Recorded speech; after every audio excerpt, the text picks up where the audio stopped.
Una mujer salió de una prisión rodeada de custodios y 4 días después apareció colgada de un puente. La pregunta es, ¿quién realmente ordenó su muerte? Gabriela Elizabeth Muñiz Tamés tenía 31 años cuando murió. Para entonces, su nombre ya estaba asociado con una banda de secuestradores y extorsionadores que operaba en Nuevo León, pero su historia no se hizo conocida únicamente por los delitos que se le atribuían.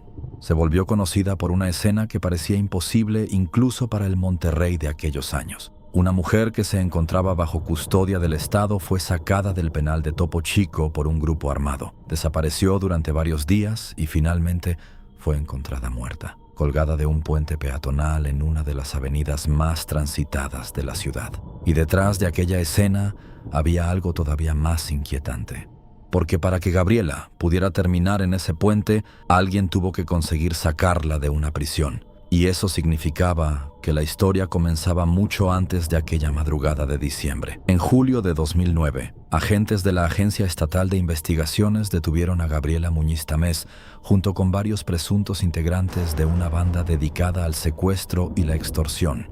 Las autoridades la señalaban como una de las líderes de aquella organización, que operaba principalmente en la región citrícola de Nuevo León, incluyendo el municipio de Allende. Entre las acusaciones aparecían secuestros de comerciantes y empresarios de la zona.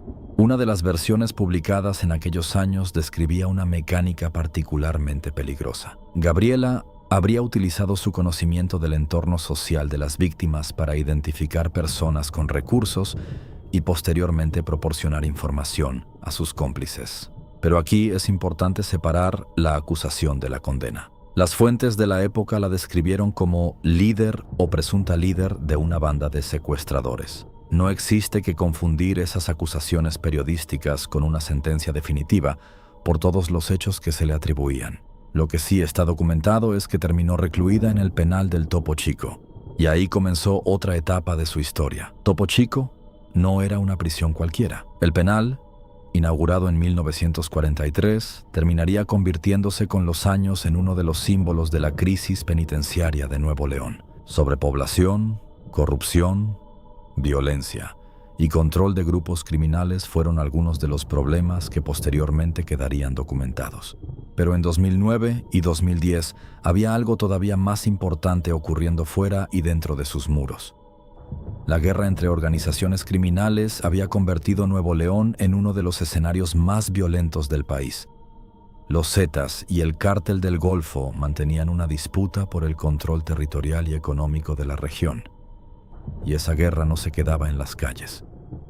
También llegaba a las cárceles. Según reconstrucciones posteriores, Gabriela había mantenido una relación sentimental con Jair Pérez López, conocido como El Chicano, a quien posteriormente las autoridades identificarían como integrante y líder de una célula del Cártel del Golfo en Monterrey. Ese dato sería fundamental después, porque cuando Gabriela apareció muerta, una sola palabra escrita sobre su cuerpo llamó inmediatamente la atención: Jair. Pero para entender lo que ocurrió, hay que regresar a la noche del 27 de diciembre de 2010. Gabriela llevaba aproximadamente 1 año y medio recluida en Topo Chico cuando comenzó a presentar problemas físicos. La versión oficial de aquel momento hablaba de un hematoma en el abdomen y de la necesidad de trasladarla al Hospital Universitario de Monterrey. El médico de guardia autorizó el traslado, y aquí apareció la primera gran anomalía. Gabriela era una interna considerada peligrosa. Sin embargo, el operativo de traslado no se desarrolló de acuerdo con los protocolos que las propias autoridades reconocieron que debían aplicarse. Se había solicitado apoyo de patrullas para acompañar el vehículo penitenciario, pero el traslado comenzó antes de que ese apoyo llegara. Me dieron la oportunidad de trabajar en una tienda que le llaman ahí adentro, Folapac. Ahí iba a comprar ella. Entonces ahí empecé a conocer a la pelirroja, ¿va? Y me hablaban, nos hablábamos así muy poco. Acababan de ponerle el mantel a la mesa. Se iban a sentar cuando veo que entran los de la letra, ¿va? Y ya pues las agarraron, ya, o sea, no con buenas palabras, sino la levantaron del pelo y a las tres, a la pelirroja y a sus 2 compañeras. Entonces ya después supimos que la tenían en el piso 4 y que la estaban, o sea, la torturaban hasta el 31, fue el 31 de la noche. bien feo, se oía como pedía ayuda y pues la impotencia de que no podíamos hacer nada, va. Hasta que la sacaron, según que la iban a llevar al hospital, va. Y ya cuando supimos fue que amaneció. La camioneta salió del penal y pocos minutos después, un grupo de hombres armados la interceptó. No fue una fuga tradicional, no hubo una pared escalada, no hubo una puerta forzada, no hubo una fuga masiva. Un comando simplemente interceptó el vehículo y se llevó a Gabriela de las manos de los custodios. Y entonces ocurrió algo que, en principio, parecía tener una explicación sencilla. Gabriela había sido rescatada. Era una mujer acusada de formar parte de una organización criminal. Tenía antiguos vínculos con delincuentes y, según las autoridades, probablemente contaba con cómplices capaces de organizar su liberación. Pero había un problema. Si aquello realmente era un rescate, ¿por qué nadie volvió a verla? Las horas pasaron. Después llegó el martes, luego el miércoles y después el jueves. Gabriela seguía desaparecida. Mientras tanto, la investigación comenzó a concentrarse en algo mucho más incómodo que la existencia de un comando armado. La propia salida de Gabriela de Topo Chico. Las autoridades iniciaron investigaciones contra funcionarios y custodios del penal. 6 trabajadores fueron puestos bajo arraigo. El subdirector encargado del penal, el jefe de guardias, el médico que había autorizado el traslado y 3 custodios que habían participado en él. Además, decenas de trabajadores fueron interrogados. La pregunta era evidente. ¿Cómo había podido desaparecer una interna de alto riesgo durante un traslado médico? Y mientras las autoridades buscaban respuestas, Gabriela seguía sin aparecer. Hasta que llegó la mañana del viernes 31 de diciembre. Monterrey estaba a punto de despedir el año. En la avenida Gonzalitos, una de las arterias importantes de la ciudad, comenzó a circular una noticia que rápidamente provocó conmoción. Había una mujer colgada de un puente peatonal.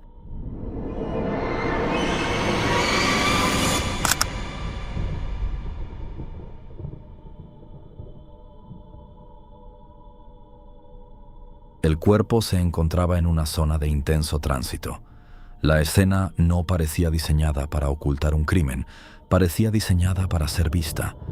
Las autoridades acudieron al lugar y poco después confirmaron la identidad.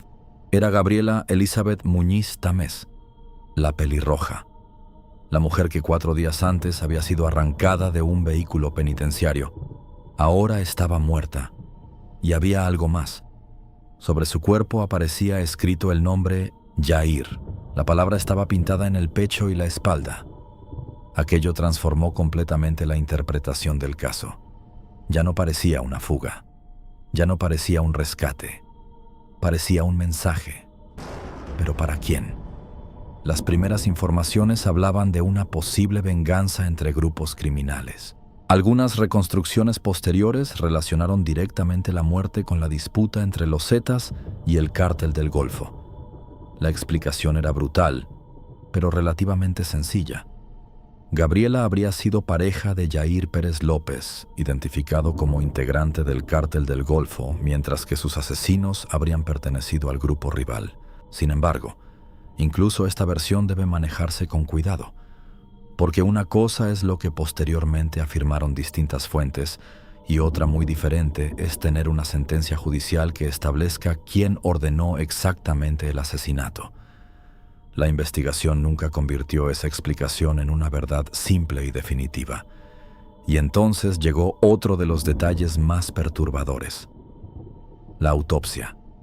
Las primeras versiones habían hablado de estrangulamiento, pero la necropsia estableció algo todavía más inquietante. Gabriela estaba viva cuando fue colgada del puente. La causa de muerte fue asfixia por ahorcamiento. Es decir, no había sido asesinada previamente y posteriormente colocada allí. El puente fue el escenario de su ejecución, y eso cambia completamente el significado de aquella imagen. No era simplemente un cadáver abandonado. Era una demostración de poder, una forma de decirle algo a alguien, y quizá, al mismo tiempo, de demostrarle algo a toda una ciudad, porque en aquella época los puentes comenzaron a adquirir un significado particular dentro de la violencia criminal mexicana. Eran lugares visibles, lugares imposibles de ignorar. Un cuerpo colocado allí podía ser encontrado rápidamente por cientos o miles de personas. La violencia dejaba de ser clandestina. Se convertía en espectáculo, en advertencia, en propaganda. Y en el caso de Gabriela, el mensaje parecía estar relacionado con aquel nombre escrito sobre su cuerpo, Yair. Años después, ese nombre adquiriría todavía más relevancia. Yair Pérez López, alias El Chicano, fue identificado por autoridades como integrante del Cártel del Golfo y posteriormente sería detenido. En 2019, las autoridades de Nuevo León lo trasladaron desde Sonora para enfrentar procesos relacionados con diversos homicidios, secuestros y agrupación delictuosa. Los reportes de aquella época volvieron a recordar su relación con Gabriela. Incluso aparecieron versiones que sugerían algo mucho más oscuro, que el propio Yair podría haber tenido responsabilidad en la muerte de la pelirroja. Pero esta teoría nunca debe presentarse como un hecho probado. La evidencia pública disponible permite establecer que Gabriela fue pareja de Yair, según declaraciones y reportes posteriores, y que el nombre Yair apareció escrito sobre su cuerpo. Lo que no permite afirmar con absoluta certeza es quién ordenó su asesinato. Y esa diferencia es fundamental, porque el caso de la pelirroja está lleno de versiones que fueron creciendo con el paso de los años. Una habla de una guerra entre cárteles. Otra apunta a una venganza personal. Otra interpreta el nombre escrito sobre su cuerpo como una amenaza dirigida a su pareja. Y también existe la posibilidad de que diferentes elementos de esas versiones fueran ciertos al mismo tiempo. Lo que sí sabemos es que el asesinato expuso algo mucho más grande que la historia de una mujer acusada de secuestro. Expuso el nivel de control que las organizaciones criminales podían ejercer dentro de un sistema penitenciario. Porque para sacar a Gabriela de Topo Chico no bastó con disponer de hombres armados. Hacía falta conocer el momento exacto de su traslado, conocer la ruta, saber que saldría del penal y aprovechar una vulnerabilidad concreta en el sistema de seguridad. Las autoridades investigaron precisamente esa posibilidad. El médico que autorizó el traslado y los funcionarios responsables de la custodia fueron sometidos a investigación. Algunos custodios señalaron al médico como responsable de haber ordenado la salida. El médico, por su parte, sostuvo que había actuado ante una situación médica y posteriormente se difundió que había recibido amenazas. Con el tiempo, los funcionarios involucrados fueron quedando en libertad por falta de pruebas suficientes para sostener las acusaciones relacionadas con la evasión. Eso dejó una de las grandes preguntas del caso prácticamente intacta. ¿Fue una operación criminal ejecutada desde fuera de la prisión? ¿Hubo complicidad desde dentro? ¿O ambas cosas? La respuesta definitiva nunca llegó de forma completamente satisfactoria. Y quizá esa sea una de las razones por las que la historia de Gabriela Muñiz Tamés sigue siendo recordada, porque su muerte ocurrió en un momento en que la violencia del crimen organizado estaba cambiando la imagen de las ciudades mexicanas. Ya no se trataba únicamente de asesinatos ocultos. Gabriela no fue una víctima inocente atrapada accidentalmente en una guerra que no comprendía. En diciembre de 2010, un puente de Monterrey se convirtió en el escenario de una ejecución, pero también se convirtió en el símbolo de algo que México tardaría muchos años en comprender por completo, que cuando el crimen organizado consigue convertir la violencia en un mensaje público, el objetivo ya no es solamente matar a una persona, es conseguir que todos los demás entiendan el mensaje. Y en el caso de Gabriela Elizabeth Muñiz Tamés, todavía queda una pregunta suspendida en el aire. ¿Quién estaba destinado a recibirlo?